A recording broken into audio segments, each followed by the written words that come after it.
Le PAL, parc d'attractions et animalier.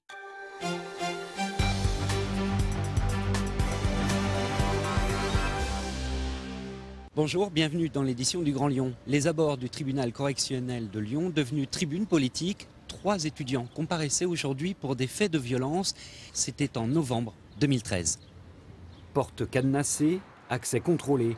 Ce mois de novembre 2013 est difficile à l'université Lyon 2. L'application de la loi sur l'enseignement supérieur échauffe les esprits. 3 vice-présidents ont même démissionné. Le 21 novembre, la direction de Lyon 2 organise une réunion de crise à laquelle s'invite de force une centaine d'étudiants. Bousculades, tensions, des coups pleuvent, interpellations. Aujourd'hui, avec un comité de soutien d'une 50aine de personnes, 3 étudiants comparaissaient pour faits de violence en réunion. Des faits qu'ils nient, tout en reconnaissant avoir participé à cette journée de manifestation. Le tribunal devra déterminer les niveaux d'implication des uns et des autres. Sa décision a été mise en délibéré. Les intermittents du spectacle du collectif Unitaire 69 ne désarment pas, loin s'en faut. Depuis hier et au moins jusqu'à demain, ils se sont installés à l'Opéra de Lyon pour une nouvelle action. Les propositions de Manuel Valls en fin de semaine dernière n'ont pas eu sur la mobilisation l'effet escompté par le gouvernement, bien au contraire. On prend l'ampleur aussi parce qu'on voit un peu plus de gens venir d'autres milieux que les intermittents. Puisque aussi une des raisons pour lesquelles on continue le mouvement malgré les annonces de Valls, c'est que nous on se bat contre tout l'accord. Puisqu'il concerne aussi les intérimaires, il concerne aussi l'ensemble des salariés avec les droits rechargeables. Et c'est par rapport à ça aussi que nous ne sommes pas d'accord. L'Opéra souhaite être dans une logique de dialogue avec les intermittents et souhaite que les intermittents soient dans une logique de dialogue. Aujourd'hui, le Premier ministre a fait des propositions justement qui vont dans le sens de ce dialogue et la direction de l'Opéra considère que les intermittents devraient accepter cette proposition de dialogue.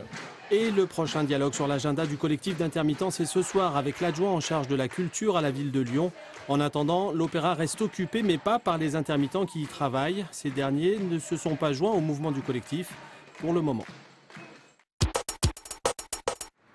Ces 2 demoiselles sont en service commandé.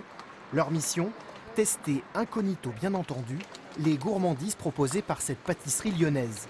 Margot et Florence travaillent non pas pour les services secrets, mais pour le Petit Paumé.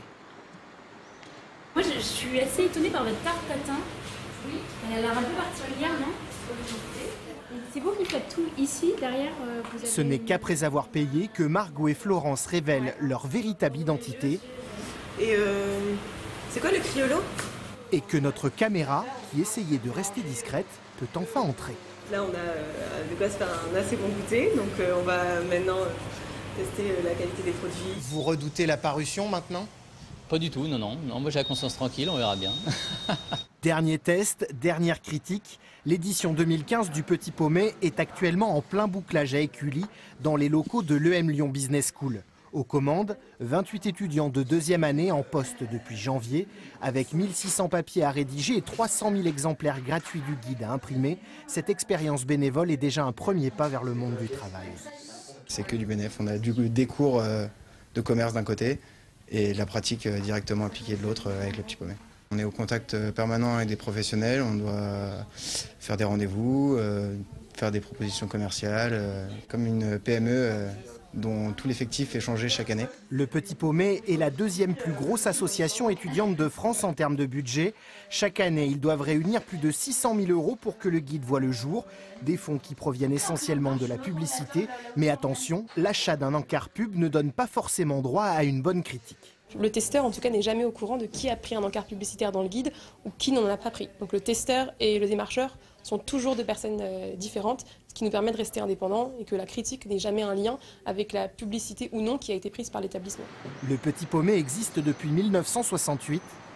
C'est dur comme métier, non? Ouais. Un guide plus informatif.